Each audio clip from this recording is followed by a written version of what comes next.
संकल्प असावेत नवे तुमचे, मिळोत त्यांना नव्या दिशा। प्रत्येक स्वप्न पूर्ण व्हावे याच वाढदिवसाच्या शुभेच्छा।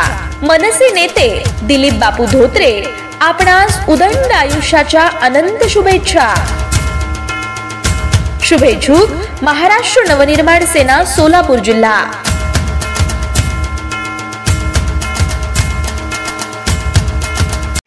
ताज्या घडामोडी पाहण्यासाठी आमच्या YouTube चॅनलवरील PVR म्हणजेच पंढरी वार्ता या न्यूजला सबस्क्राइब करा आणि शेजारील बेल आयकॉनवर क्लिक करा।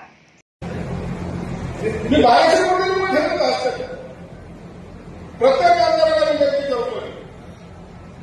तुम्ही माझ्याकडे या 5 कोटीचा असलेला असेल, 10 कोटीचा असेल, 15 कोटीचा असेल, मला दिलं नाही तर नावाचा संदेश दिसला करा।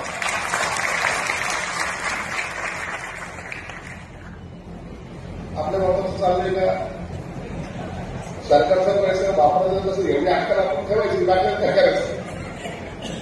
राज्यातील अनेक मंत्र्यांचे लोकप्रतिनिधींचे वादग्रस्त विधान समोर येतंय। त्यात आता आणखी एका मंत्र्यानं वादग्रस्त विधान करत चर्चेला जागा करून दिली आहे। सामाजिक न्याय मंत्री संजय शिरसाट यांनी अकोल्यात बोलताना एक वादग्रस्त विधान केल्यानं राजकीय वातावरण पुन्हा एकदा तापलंय। अकोला शहरातील निमवाडी परिसरातील डॉक्टर बाबासाहेब आंबेडकर सामाजिक न्याय भवनाच्या नूतन वास्तूचे लोकार्पण सामाजिक न्याय मंत्र्यांच्या हस्ते झालं।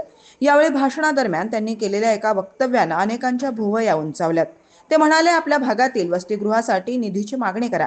वसतिगृहाला 5, 10, 15 कोटींचा निधी लागत असेल तरी तो मागा, नाही दिला तर नाव सांगणार नाही। सरकारचा पैसा आहे, आपल्या बापाचं काय जात आहे। संजय शिरसाट यांनी बेधडकपणे केलेल्या या विधानामुळे नवा वाद निर्माण होण्याची शक्यता आहे। यावर आमदार रोहित पवार यांनी शिरसाट यांच्या विधानाचा समाचार घेत जोरदार प्रतिक्रिया दिली असून, माननीय शिरसाट साहेब, पैसा तुमच्या घरचा नसला तरी निवडणुकीच्या वेळी ज्यांना तुम्ही मायबाप म्हणता त्या माय आणि बाप जनतेचा तर आहे ना।